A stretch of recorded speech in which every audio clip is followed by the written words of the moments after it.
Hello, good morning everyone. Myself Aman Singh. Welcome to my YouTube channel Medico Aman 2004. Today we will discuss about transcription in prokaryote. Transcription in prokaryote. As we know that, as we study in previous classes about the central dogma, how DNA is formed from how DNA is formed, how RNA is formed from DNA, how protein is formed from mRNA, all this process. So what central dogma actually is? Central dogma: DNA to DNA formation is replication, DNA to RNA formation is transcription, RNA to protein formation is translation. Transcription process occur in prokaryote inside the cytoplasm in the presence of enzyme RNA polymerase. जैसा कि हम जानते हैं कि prokaryotes में जो है transcription आपका साइटोप्लाज्म में होता है, यूकैरियोट्स में न्यूक्लियस में होता है। प्रोकैरियोट्स में यूकैरियोट्स में तो वेरिएबल एंजाइम होते हैं, 3 टाइप के एंजाइम होते हैं, जैसा कि आप आगे क्लास में देखेंगे। बट बात करें प्रोकैरियोट्स में भाई कहता है कि हमको किसी और की ज़रूरत नहीं है, हम एक ही एंजाइम से अपना काम चला लेंगे, जिसका नाम क्या है? RNA polymerase. उस एंजाइम का नाम क्या है? RNA polymerase. ये इकलौता ही एंजाइम सारा काम कर देता है। फिर आपके मन में एक डाउट आता है। क्या डाउट आता है? कि भैया डीएनए का दोनों स्ट्रैंड क्यों नहीं कॉपी होके 2 आरएनए बना लेता, क्यों एक ही स्ट्रैंड कॉपी होता है? तो देख मेरे भाई, उसका 2 रीज़न है। 2 रीज़न क्या है मैं बताता हूँ।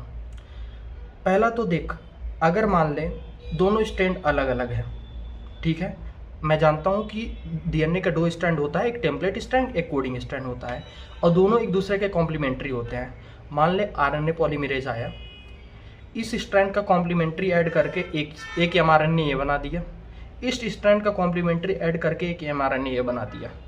भैया इसका अगर इसका कॉम्प्लीमेंट्री ये है तो ये जो आरएनए बन रहा है ना, ये आरएनए फर्स्ट भी कॉम्प्लीमेंट्री होगा आरएनए सेकंड का। तू सोच भाई, अगर 2 ऐसे लोग हैं पास में जिनका मिलना ज़रूरी है तो वो मिलेंगे ही मिलेंगे, क्योंकि उनकी कॉम्प्लीमेंट्रिटी है एक दूसरे से मिलने की।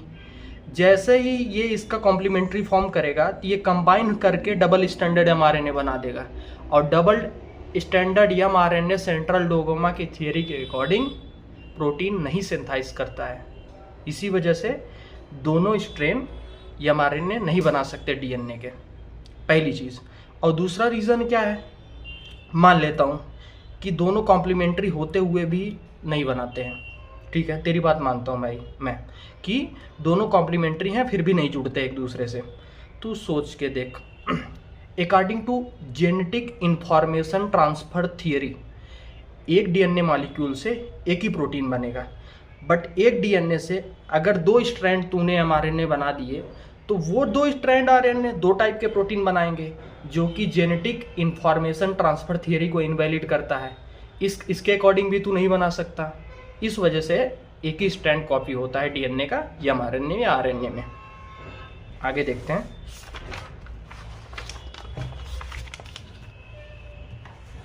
जैसा कि वही चीज़ मैंने आपको बताया कि डबल स्ट्रैंड कॉपी नहीं होगा, केवल एक ही स्ट्रैंड डीएनए का कॉपी होगा, यही लिखा गया है। उसके रीजंस लिखे गए हैं कि क्यों नहीं होगा।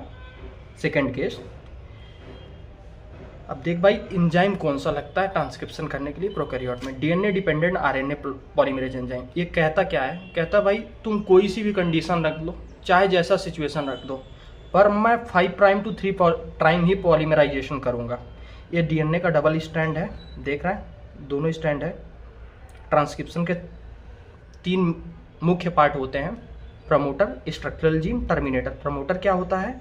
डीएनए का वो सीक्वेंस जहां आरएनए पॉलीमरेज जुड़ता है ताकि ट्रांसक्रिप्शन स्टार्ट हो सके। स्ट्रक्चरल जीन डीएनए का वो सीक्वेंस है जो एमआरएनए बनाता है। टर्मिनेटर क्या है?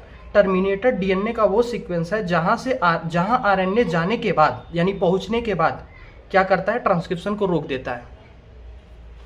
अब देख, यही चीज़ें हमने यहाँ समझाई है कि ये क्या है, इसको मैंने क्या माना है? डीएनए डिपेंडेंट आरएनए पॉलीमरेज या आरएनए पॉलीमरेज नॉर्मल से मानो। जब आरएनए पॉलीमरेज सिग्मा फैक्टर के साथ मिला तो क्या हुआ, स्टार्ट हो गया ट्रांसक्रिप्शन आपका, प्रमोटर से जुड़ के ट्रांसक्रिप्शन स्टार्ट कर दिया जैसा कि यहाँ शो किया गया है। अब स्टेप वाइज अगर वैसा ना समराइज हो पाया हो या ना समझ में आया हो तो यहाँ पे देख सकता है। पहले क्या होता है, DNA dependent RNA polymerase action में आता है सिग्मा फैक्टर के साथ, दोनों क्या होते हैं, प्रमोटर रीजन से जुड़ते हैं। पर एक चीज़ याद रखना कि सिग्मा फैक्टर साथ ही साथ नहीं चलता आरएनए पॉलीमरेज का। सिग्मा फैक्टर का काम है कि भाई तुम्हें मैं रास्ता दिखा दूंगा, हाथ पकड़ के लेके चलूंगा, बट तुमको जोड़ने के बाद मैं हट जाऊंगा। तो सिग्मा फैक्टर का काम यही है, जैसे ही प्रमोटर के साथ जुड़ता है तो रिलीज हो जाता है, बाकी का काम ये देखता है। Second, DNA dependent RNA polymerase start adding complementary, जैसा कि हम जानते हैं कॉम्प्लीमेंट्री बेस ऐड करना चालू कर देता है, कॉम्प्लीमेंट्री न्यूक्लियोटाइड ऐड करना चालू कर देता है। When RNA polymerase reach to the terminator factor then RNA polymerase attach to rho factor, जैसे ही टर्मिनेटर रीजन पे पहुंचता है आरएनए पॉलीमरेज रो फैक्टर की प्रेजेंस में आते ही ट्रांसक्रिप्शन को स्टार्ट कर देता है। तभी इतना सैड है बेचारा। फाइनली क्या है प्रोडक्ट आपका, ये mRNA बन गया है किसमें, प्रोकैरियोट्स में। Thank you everyone for watching my lecture. I hope you understand. If any doubt then comment, I will surely reply you. Thank you so much.